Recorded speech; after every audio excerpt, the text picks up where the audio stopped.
Hello dear students, welcome to Oscar education.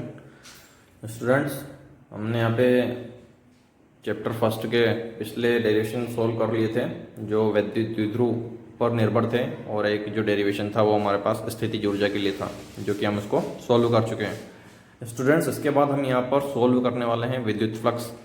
विद्युत flux क्या होता है? सभी स्टूडेंट्स यहाँ पर देखें विद्युत फ्लक्स। स्टूडेंट्स, विद्युत फ्लक्स का टॉपिक है, हम यहाँ पर इसको सॉल्व करते हैं या पढ़ते हैं हम इसको। विद्युत क्षेत्र में स्थित किसी क्षेत्रफल से अभिलंबवत गुजरने वाली कुल बल रेखाओं की संख्या को विद्युत फ्लक्स कहते हैं। विद्युत क्षेत्र, तो स्टूडेंट्स ये देख लें, ये जो हमारे पास डॉट डॉट वाली लाइन जा रही है, ये हमारे पास क्या है? विद्युत क्षेत्र है। विद्युत क्षेत्र है किसी क्षेत्रफल से अभिलंबवत गुजरने वाली कुल बल रेखाओं की संख्या। अब यहाँ से प्लस क्यू माइनस क्यू, क्योंकि हम जानते हैं कि विद्युत क्षेत्र में चार्जेस होते हैं, और चार्जेस से क्या निकल रही है? लाइनें निकल रही हैं, लाइनें निकल रही हैं। तो अभिलंबवत गुजरने वाली कुल बल रेखाओं की संख्या, अब जितनी भी संख्या इससे निकल रही है वही हमारे पास क्या हो गया?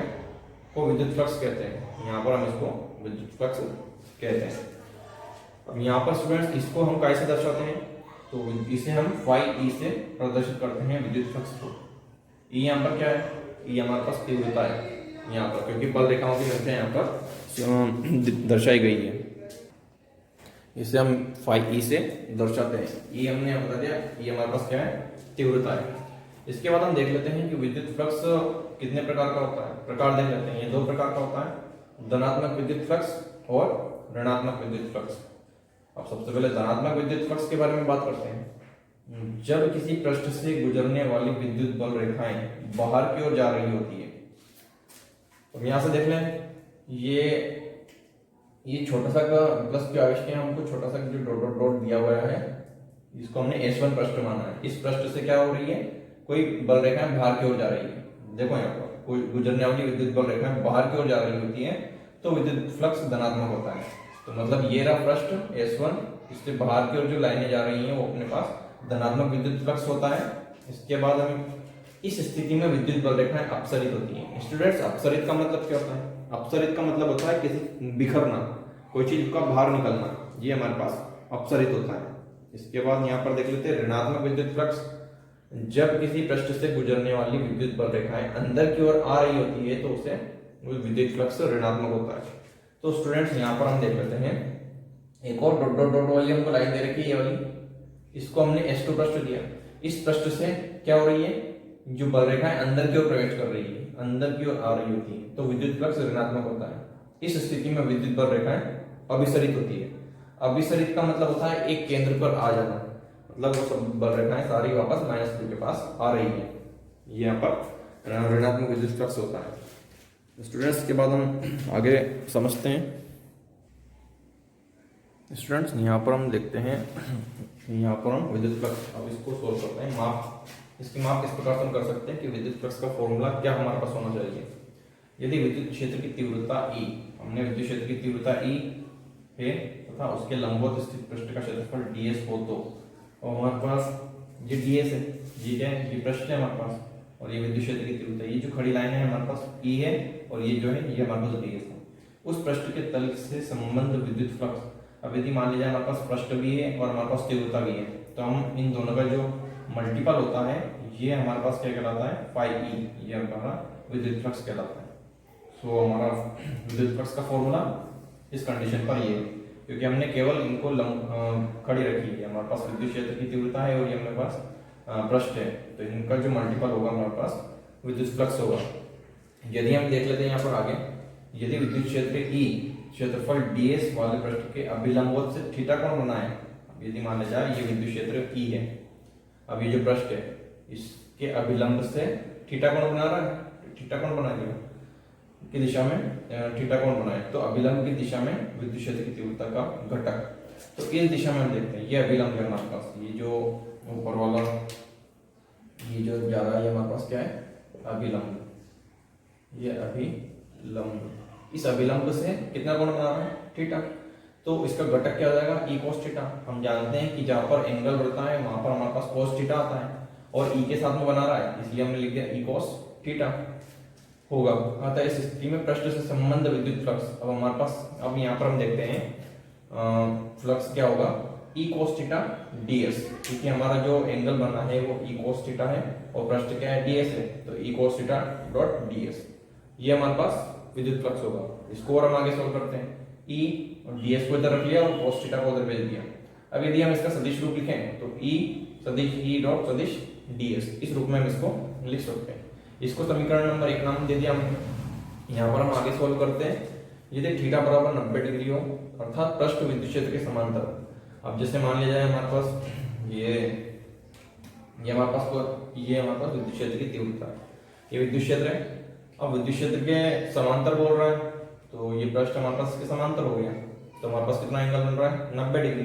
किसके थ्रू बन रहा है, यदि मान लिया जाए ये विद्युत क्षेत्र की तीव्रता ई है और ये हमारे पास पृष्ठ है इसके समांतर है, इसी प्रकार से समांतर। अब ये अभिलंब से कितना डिग्री कोण बना रहे हैं, ये भी 90 का बना रहा है, ये भी 90 का बना रहा है, तो हमारे पास कोण कितना आ गया 90 डिग्री क्षेत्र के समांतर हो। तो समीकरण 1 से समीकरण 1 में हम इसका मान रख देते हैं, फाई ई बराबर ई ds और कोस थीटा की जगह कोस 90 रख दिया, ई ds इंटू कोस 90 का मान कितना होता है 0, तो फाई का मान हमारे पास कितना आ गया 0।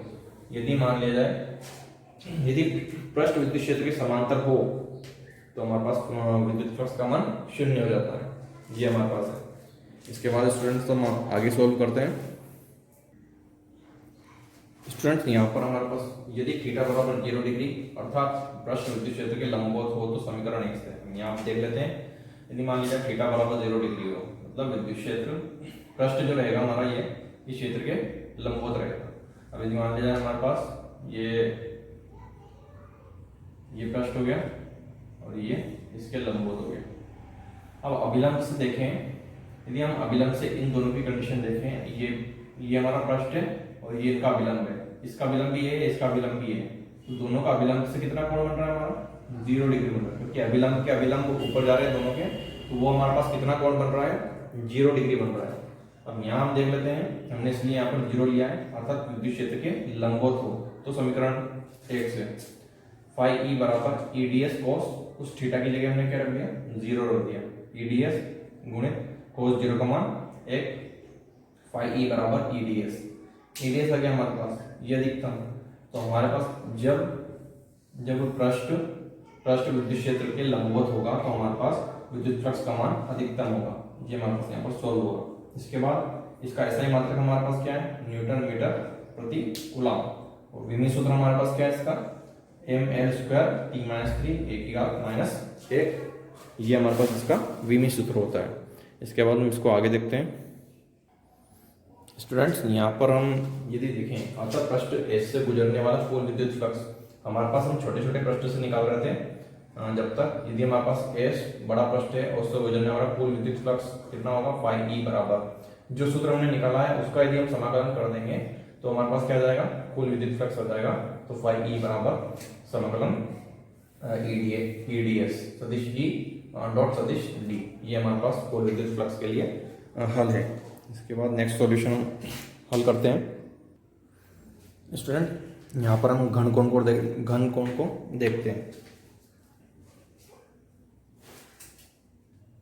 कि घन कोण हमारे पास क्या होता है, क्योंकि गॉस प्रमेय को समझने से पहले हमको घन कोण के बारे में और विद्युत फ्लक्स के बारे में जानकारी होना जरूरी है। घन कोण क्या है, किसी भी पृष्ठ द्वारा किसी बिंदु पर बनाए गए कोण को घन कोण कहते हैं, किसी भी पृष्ठ द्वारा। अब ये कोई सा पृष्ठ है ds हमारे पास इतना बड़ा, अब ये किसी भी बिंदु पर यदि कोण बना देगा तो अपने पास क्या कहलाएगा घन कोण। अब इसने यहाँ पर एक कोण बना दिया जिसको कहते हैं अपन घन कोण। घन कोण को ओमेगा से शो करते हैं, यहाँ हमने इसका अल्प कोण लिया है डी ओमेगा, इसको डी ओमेगा से हम दर्शाते हैं। तो यहाँ देखें अल्प पृष्ठ ds चित्र में दिया गया है, यहाँ हमको बताया गया है अल्प पृष्ठ ds, इसके द्वारा बिंदु O पर बनाया गया है घन कोण। तो बिंदु O, अब ये इस पूरे के द्वारा बिंदु O पर एक कोण बन रहा है, ये वाला ये क्या कहलाता है घन कोण कहलाता है। इसका मान क्या होता है डी ओमेगा बराबर ds cos थीटा बटे r वर्ग। इन सारी प्रोसेस को मिलाने के बाद ये वाला हमारे पास बना हुआ है जो घन कोण कहलाता है हमारे पास, क्योंकि डी ओमेगा के बराबर है। यहाँ पर हम देखते हैं ds क्या है पृष्ठ का क्षेत्रफल, ds हमारे पास दिख ही रहा है, ये पृष्ठ है इसका क्षेत्रफल है हमारे पास ds। r क्या है बिंदु O से पृष्ठ की दूरी, अब ये जो r है बिंदु O ये रहा और ये पृष्ठ ये रहा, इनके बीच की दूरी क्या है r। थीटा में कितना दिया गया है, थीटा क्या है, पृष्ठ के मध्य बिंदु P को O से मिलाने वाली रेखा। अब देखना है यहाँ पर, ये पृष्ठ है, इसका मध्य बिंदु P है, इसको बिंदु O से मिलाने वाली रेखा, ये कहाँ तक जा रही है, आगे तक जा रही है, तथा और पृष्ठ के अभिलंब, अब पृष्ठ का अभिलंब क्या है, ये रहा, ये जा रहा पृष्ठ का अभिलंब के मध्य कोण है। अब ये वाली लाइन और ये अभिलंब, इनके मध्य क्या है, कोण थीटा है।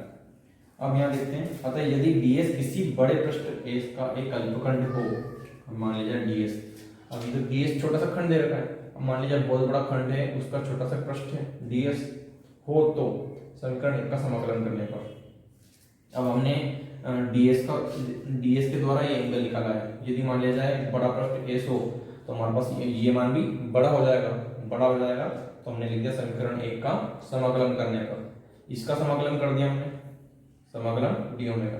इस जीरो का मतलब है कि हमने संपूर्ण पृष्ठ को ले लिया है, जो हमको ये बताया गया है, संपूर्ण पृष्ठ हमने ले लिया है और एस यहाँ लिख दिया है, क्योंकि हम संपूर्ण पृष्ठ का कर रहे हैं, इसलिए डी ओमेगा।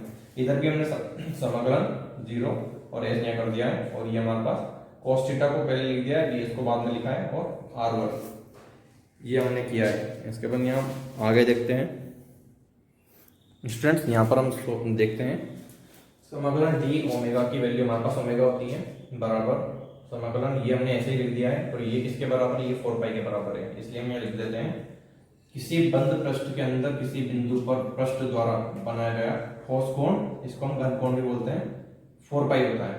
कितना होता है हमारे पास, 4 पाई, ये हमारे पास की वैल्यू होती है।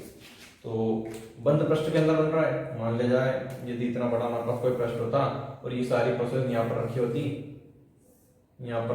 तो ये बंद पृष्ठ के अंदर काम हो रहा है।